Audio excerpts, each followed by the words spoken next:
From the outside, the relationship between Josh and Susan Powell seemed like a perfect one. They had 2 beautiful sons and lived fairly comfortably. But when the marriage starts to get rocky and Susan Powell vanishes overnight, suspicion begins to turn to Josh Powell.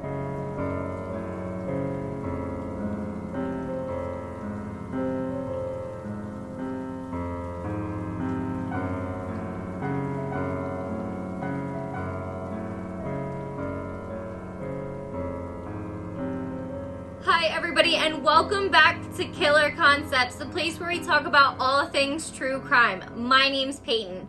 Before we get started, I just wanted to say thank you to anybody who has subscribed to my channel, and if you have not done so already, make sure to hit that red subscribe button down below and turn on your post notifications so that you do not miss a thing. As I have said that I was going to, I have now reached 100 subscribers, and so that means I am going to be giving away a $25 gift card to one subscriber. In order to enter that giveaway, make sure to follow the instructions down in the description box below.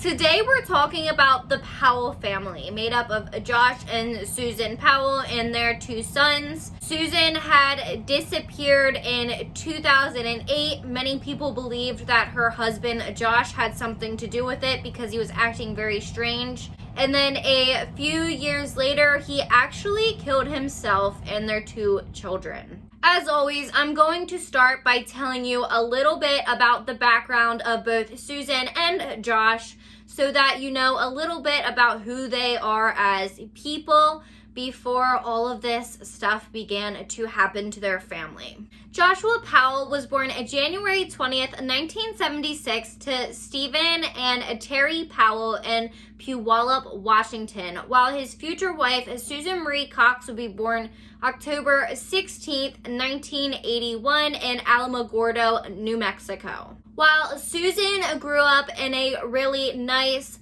loving, and religious family, Josh Powell had a pretty rough upbringing. Josh's parents had a pretty dysfunctional marriage, so they had 4 kids. They had Josh and 2 of his brothers, and then Josh had a sister as well. Their father, Stephen, did not like that their mother was part of the Church of Jesus Christ of Latter-day Saints, which was a Mormon organization and church. And it caused a lot of rifts in their marriage because he did not agree with it. Not only this, but according to divorce documents that were filed by Terry Powell in 1992, it said that Stephen Powell had actually shown their young sons pornography, which obviously is not a very good thing to show children at all.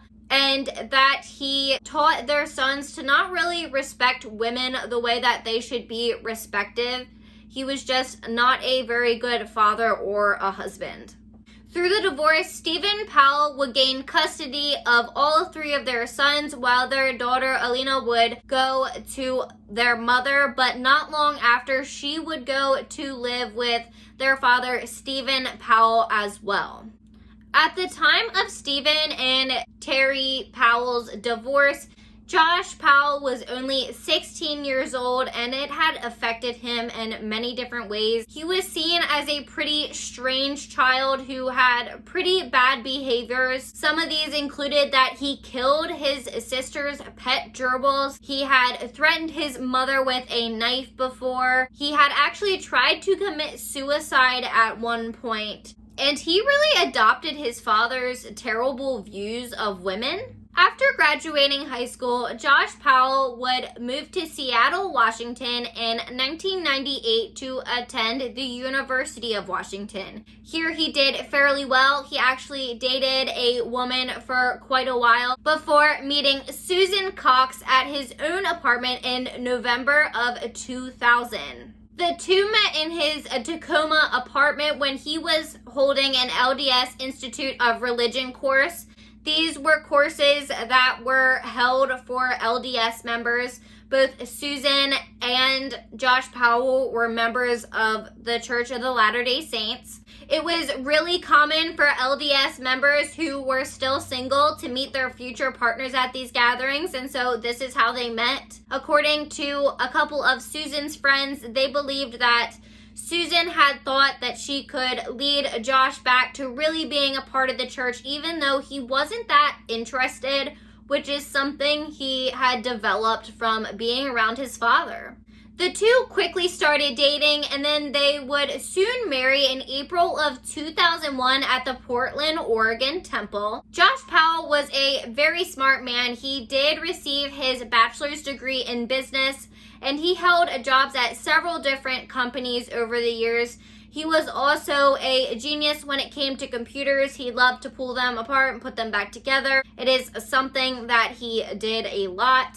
Susan Powell, on the other hand, had went to school to be a cosmetologist. But eventually, Susan would end up working at Wells Fargo Investments when the family would move to West Valley City, Utah, down the road.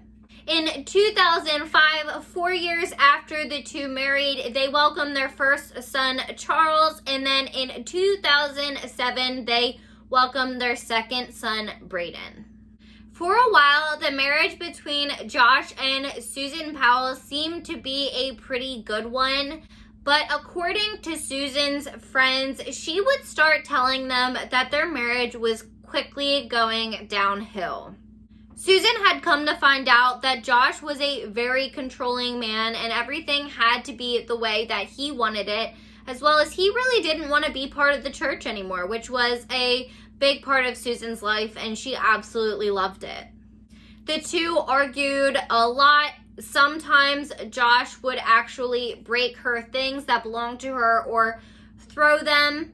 Josh also controlled all of the family's money. Anything that Susan wanted to buy, she had to put in an expense report that he had created.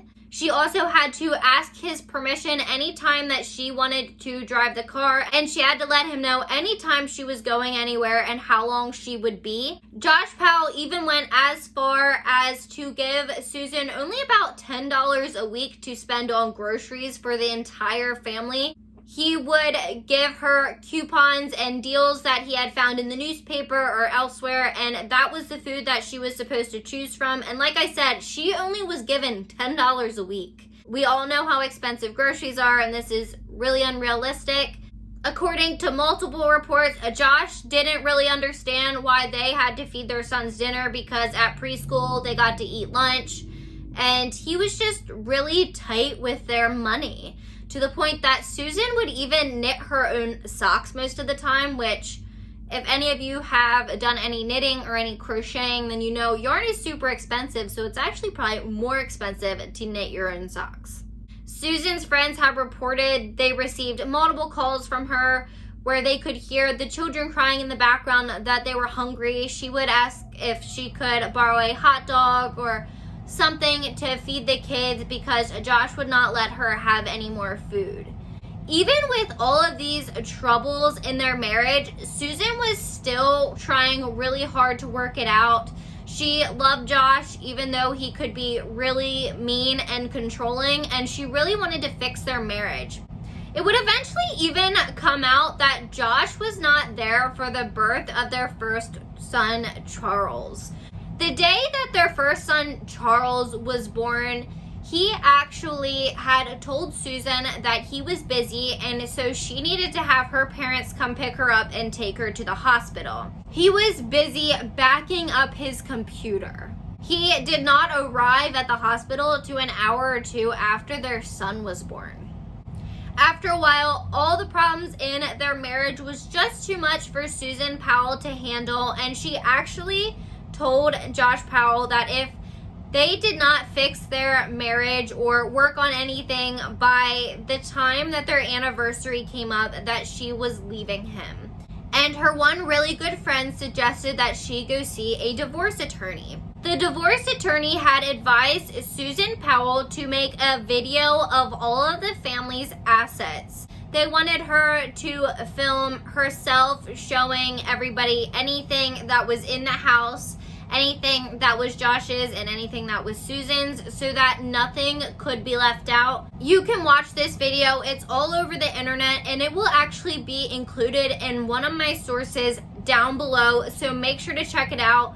You can see Susan showing the camera things like her treadmill, all of Josh's computer equipment, anything that was of any kind of value in the home. The reason that it was recommended that Susan do this is because if she were to file for divorce, they did not want Josh Powell to be able to hide anything like his computer equipment or the treadmill or just anything that was of any value, for the reason that things in the divorce were to be split down the middle, and by taking this video, she could prove that these things were in their house. In the beginning of this video, Susan Powell actually states, quote, "Covering all my bases, making sure that if something happens to me or my family or all of us, that our assets are documented. I hope everything works out and we are all happy and live happily ever after as much as that's possible." End quote. This video of Susan was recorded less than 500 days before she would end up going missing. On Sunday, December 6, 2009, Susan Cox Powell would disappear. I am just going to lay out the events of the day so that we can try and put together what all happened that day and maybe what could have happened to Susan. On December 6th at around noon time, Susan Powell would take her two sons, Charlie and Braden, to their LDS church where they would attend the service. It was a Sunday, just like any other church service. And afterwards, they would end up going home with one of their fellow church members and friends. This friend and the rest of the Powell family would end up having dinner together. It was actually unusual because Susan Powell was always the one to make dinner in that family, and the friend had stated that Josh Powell was actually cooking that night, which was very unusual. Some people speculate that he may have been poisoning Susan because the friend did say that Susan was not feeling well, and so she decided that she was going to lay down and take a nap. So when the friend got up to leave, Josh Powell said that he was going to take their two sons sledding. At around 8:30 p.m., a neighbor sees Josh get home and pull into the garage. Then apparently at 11:45, another neighbor heard an alarm going off from the Powell home, but there were no lights on. While these events are all strange, it only gets weirder. So on Monday, December 7th, 2009, Charlie and Braden's daycare teacher gets a little concerned when the two boys never show up to daycare. So anytime that Susan Powell was bringing them, she was always on time, she was punctual, and she was never late. However, when Josh Powell would bring the boys, he just kind of brought them at whatever time. So at first she didn't think much of it. She just thought Josh was probably bringing them that day. Well, when they never end up showing up, she ends up calling their emergency contact and calls their workplaces. She spoke to their workplaces, and neither Susan nor Josh had arrived at work that Monday, which was very odd. And so she then went on to call their emergency contacts, which was Josh's sister and Josh's mother. So Josh's mom and sister ended up calling the police to come out and do a welfare check because their first concern was that the family may have either been poisoned by carbon monoxide or had been killed by it. It's very strange, but apparently at the time in this area, it was something that was frequently happening, which is not a good thing. So she had thought that may have been the case, so she automatically had the police come out to the house. When all the lights were off and nobody was coming to the door and the door was locked, they gave the police officers permission to break a window and to enter. None of the Powells were found inside the home. The only thing that was seen by the police officers, which was considered very strange, is there were 2 wet spots on the carpet and there were 2 fans there directed on that area. Josh's sister continued to call him, and at first she was having no luck, but eventually she would get in contact with Josh, and he gave her a very strange story.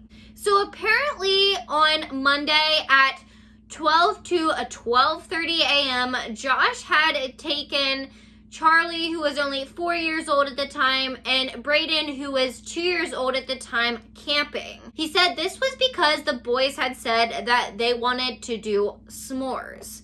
Now remember, this is not a weekend night, and these are 2 very young boys, so this is very unusual. Josh would tell them that Susan was at home sleeping, and he had left after cleaning up a red stain off of the carpet.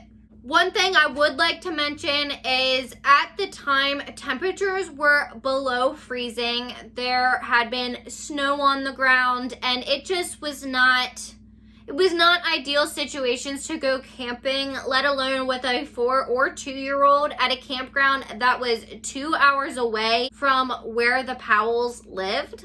Then at around 5 p.m. that day, Josh finally returns home with his 2 sons, Brayden and Charlie. The police greet him immediately, and when they see that Susan is not with him, they are very stunned. So, like I said, Josh tried to say that Susan was at home sleeping, but clearly when the police checked the house, she was not there along with the rest of the family, so they had assumed she was with them. In Josh's van, they would find Susan's cell phone with the SIM card actually removed from it, which was pretty weird, but there was no way that they could explain it. And they also found many camping supplies like a generator, gas lamps, blankets, tarps, and even a shovel. This they couldn't question too much because he did say that he was going camping, so those were all kinds of things that you would usually use for camping. Though I would have to say that the shovel part of it is a little bit suspicious because I don't know what you're really using a shovel for when you're going camping, but it just doesn't make sense to me. After Josh arrived home and they still had clearly not found Susan, they had him come to the West Valley Police Department as soon as possible to be questioned. When Josh Powell was interviewing with the police, they had asked him why it took him so long to get back to anybody and why he had not been responding. Josh told them that he had left his phone charger at the house, and so he was staying off of it to reserve the battery. However, police officers had seen when Josh pulled up in the family van to the house that he had his phone plugged in to a car charger. So clearly that was a lie, which would be the first of many in the case of Susan Powell's disappearance. The police continue to interview Josh Powell, but they weren't really getting anywhere. He didn't want to tell them anything. He just kept saying that he hoped that they found his wife and he didn't understand where she would be. He also continued to bring up multiple times throughout interviews with the police over years how they had broken his window, who was going to fix his window in their house, which you think he would be more worried about his wife than anything. While the police were interviewing Josh, they decided to take 4-year-old Charlie Powell to a children's psychiatrist so that they could ask him questions about maybe what had happened or something that he could have seen. So when they are asking little Charlie Powell what had went on, he had actually told them that mommy had went with them camping. And when they asked, well, where was mommy? He had stated that she stayed there where the pretty crystals were. I will make sure to link that video down below as well, so make sure to check that out. Chuck and Judy Cox, who were Susan's parents, would end up telling the media and detectives that while at daycare, 4-year-old Charlie had actually drawn a picture of them in the van. And when the teacher asked them who they all were, or who was in the trunk of the van, he had said, quote, "Mommy was in the trunk," end quote. On the morning of Tuesday, December 8th, 2009, Josh Powell would finally call Susan's father, Chuck, to tell him that their daughter was missing. The parents of Susan Powell were super upset, and they did not waste any time to try and find their daughter. At first, they were backing Josh completely. They had not known there had been multiple things wrong with their relationship. She had kind of hid it from them, and so they thought he was innocent. And for the next several weeks, he just went through multiple interviews with the police. They're all very suspicious. He just really didn't want to cooperate. He said that he needed a lawyer. They were trying to trap him because he had cuts on his hands, or just any interview with Josh Powell wasn't really getting anywhere. That day, the police would actually seize the Powell's van, and Josh Powell would actually rent a car at Salt Lake International Airport, and he would drive it 800 miles. He would return the car 2 days later, but they would find out that at some point during his trip, Josh actually purchased a phone and he turned it on near the Utah-Idaho border. The next day, on Wednesday, December 9th, 2009, the police then would issue a search warrant for the Powell family home. Inside, they would confiscate everything, including Josh's multiple computers that he had in their home, Susan's belongings, multiple boxes, and inside they would actually find some of Susan Powell's blood. But when they looked at it, it really was not a large amount of blood that you would think it would be something from a crime scene. It was a very small splatter.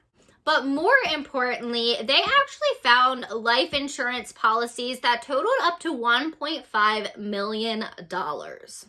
Police then gained entry to Susan Powell's safe deposit box at her bank, in which they would find a very disturbing letter written by Susan. She starts the letter basically saying that that was her current will and testament. She states that if anything were to happen to her, first of all, it may not be an accident, and she would pretty much want her children to be taken care of by her parents. If not, she wanted them very involved in their life. One of the most chilling quotes from this letter by Susan is, quote, "If I die, it may not be an accident, even if it looks like one," end quote. The letter goes on to tell the police that if anything happens to her, to talk to her sister-in-law, as well as a certain friend of hers, and to check out her journals and any blogs that she had written, as well as her work desk, other friends, and co-workers. Now police have a letter written by Susan that basically states that she was scared for her life and she thought somebody could possibly kill her, at the same time as a $1.5 million life insurance policy, which is a really good motive for somebody to hurt somebody else. On Thursday, December 10th, 2009, police continue their investigation and they searched the Simpson Springs campground, which is where Josh Powell had said that he took their two children to roast marshmallows out in the cold, pretty much in the middle of a blizzard, and it was like 12 a.m. Police do not find anything at the campground. At some point, their search actually gets halted due to snow, but they still do not find anything, and so that leads to a dead end. Susan's parents start really getting into talking to the media. They really would like to find their daughter, Susan. And Josh Powell would show up to some of the events, but even if he did, he wouldn't stay very long. He didn't talk to anybody. He very rarely spoke to the press at all, and he just was seen as pretty suspicious throughout the whole situation. About a week to 2 weeks after Susan's disappearance on December 18th, 2009, Josh actually takes his two sons, Brayden and Charlie, and he moves them. He takes them to his father, Stephen's house in Puyallup, Washington, and he says he's just going for the holidays, but this is where Josh actually stays. Josh Powell eventually comes back to pack up their home, and then he leaves with his brother, and he comes up one more time so that he can fix up the house to rent it. According to Josh's friends, he had actually lost his job, and he said he just could not stay in the home any longer. Multiple interviews go on for the next year between both Susan's parents talking to press, doing press conferences, and Josh talking to police, or when he was supposed to talk to police. Sometimes he did not arrive when he was supposed to. So a year after Susan's disappearance, on Monday, December 6th, 2010, Josh and Stephen Powell would actually say something terrible at a press conference about Susan. The two actually claim that Susan Powell ran off with a man named Stephen Kosher. Kosher was a Utah man who went missing in Nevada in December of 2009, around the same time that Susan Powell disappeared. There was no connection at all between Susan Powell and this Stephen Kosher guy. Stephen Powell and Josh Powell seem to just have used it to try and push the blame off on somebody else by saying that Susan had ran off with this man and left her family.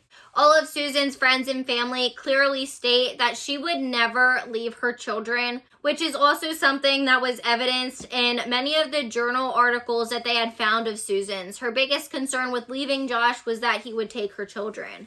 On Tuesday, August 9th, 2011, a judge actually issues Chuck Cox a restraining order after he had an altercation with Josh Powell in a Lowe's parking lot. Apparently it wasn't a huge altercation, but it was enough to issue a restraining order. Even though this had happened, they continued to say things about each other, and at one point, Stephen Powell actually ends up verbally attacking Chuck Cox because he had been shopping at a store that Josh shops at. So they were trying to say that was not allowed, which is not true at all. Not long after the restraining order is filed against Chuck Cox, the police announced on December 18th that there has been a break in the case and that they are going to search some mine shafts in the area in order to look for Susan's body. While this looked like it was a very promising lead, police never ended up finding anything in the mine shafts that they had searched in Nevada. Then on Thursday, August 25th, 2011, police issue a search warrant for the home of Stephen Powell, where Josh and his two sons had been living. This was at his home in Puyallup, Washington, and the police would confiscate all computers, boxes, and bags from this home. In the meantime, while the police are searching all of Stephen and Josh Powell's computers and belongings to see if there is anything suspicious, they actually find something terrible in a desert nearby. On Monday, September 12th, 2011, the police begin a search in Nevada's West End Desert, which is near Delta. And this would be a multi-day search that they would conduct in a very popular rock collecting area. And this is where they would end up finding charred human remains on September 14th, 2 days later. This was thanks to the help of cadaver dogs. While these remains were recovered, they could not really do anything with them because there was not much left of whoever it would have been. Then on Thursday, September 22nd, 2011, Josh Powell's life would be turned upside down once again when his father, Stephen Powell, was arrested for pornography.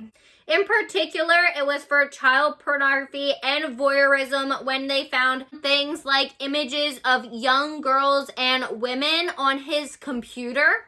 Some of these photos were even of Susan Powell dressing, and this was very strange, but it actually ended up coming out that Stephen Powell had a very weird obsession with Susan.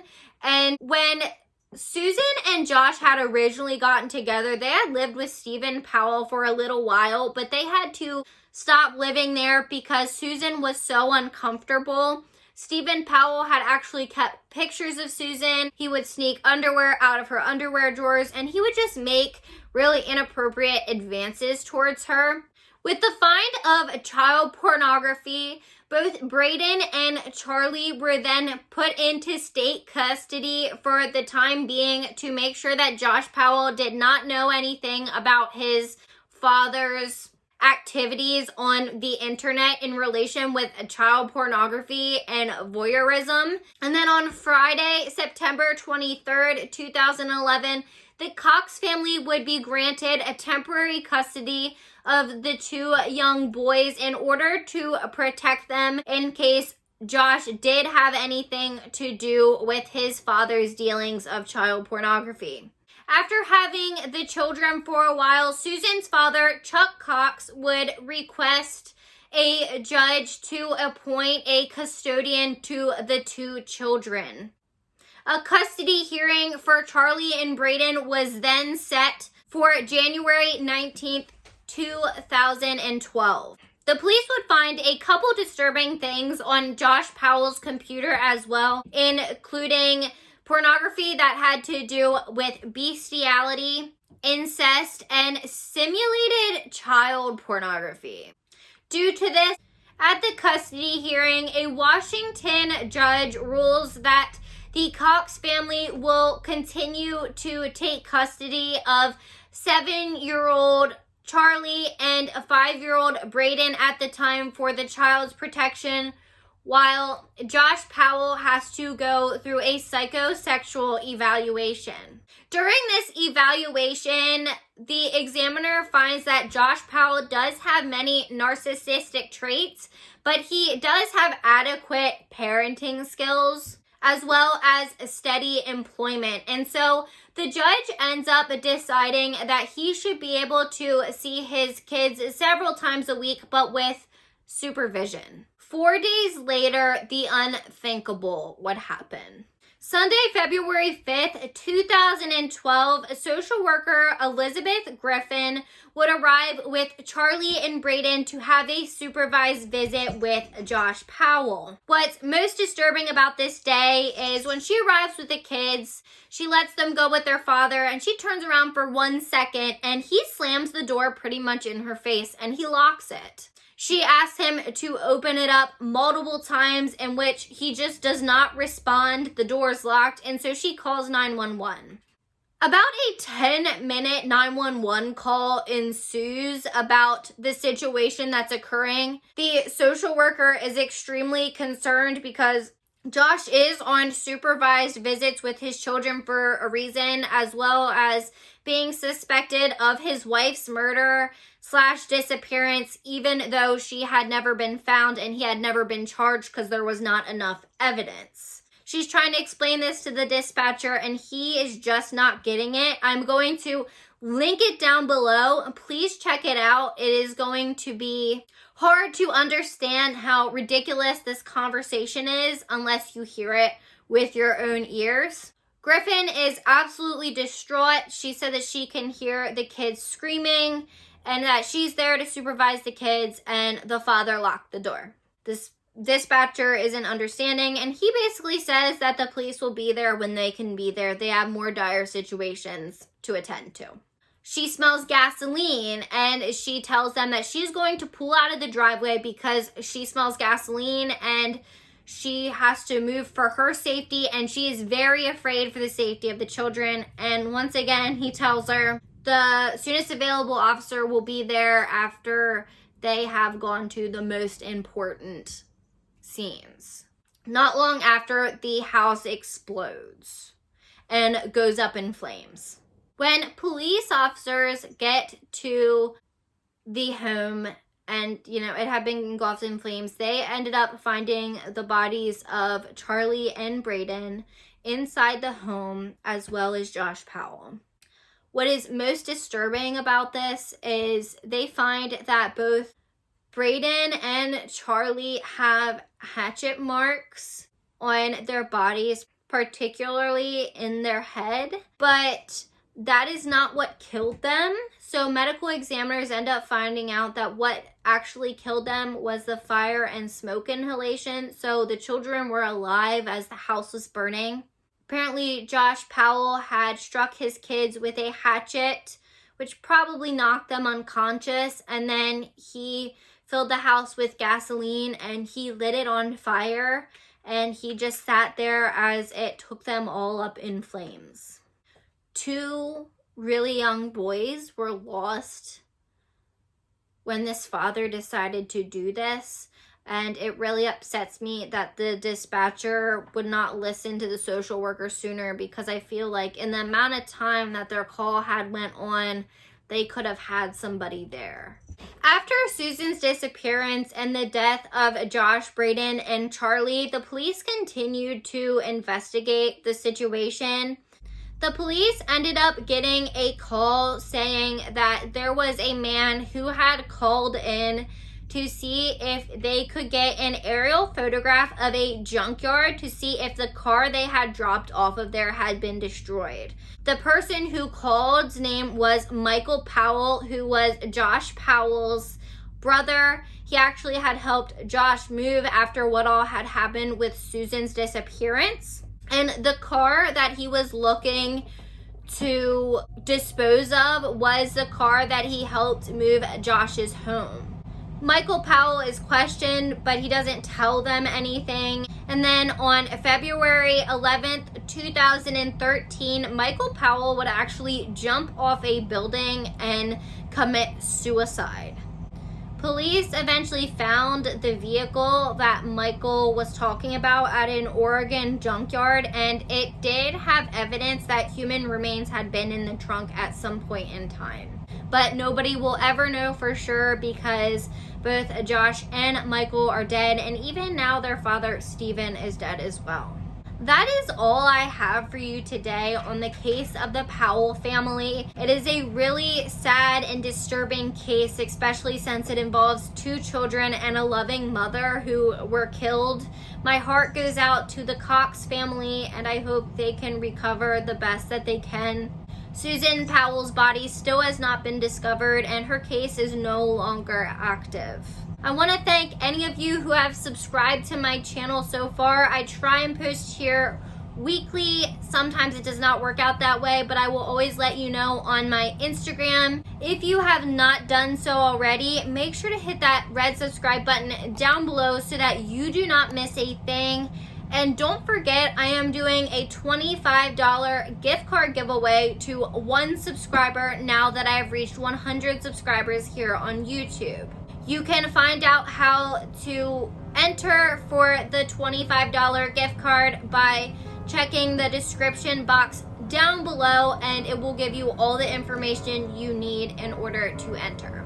Before you go, don't forget that the world's most dangerous minds hide in the most unlikely places. Stay safe.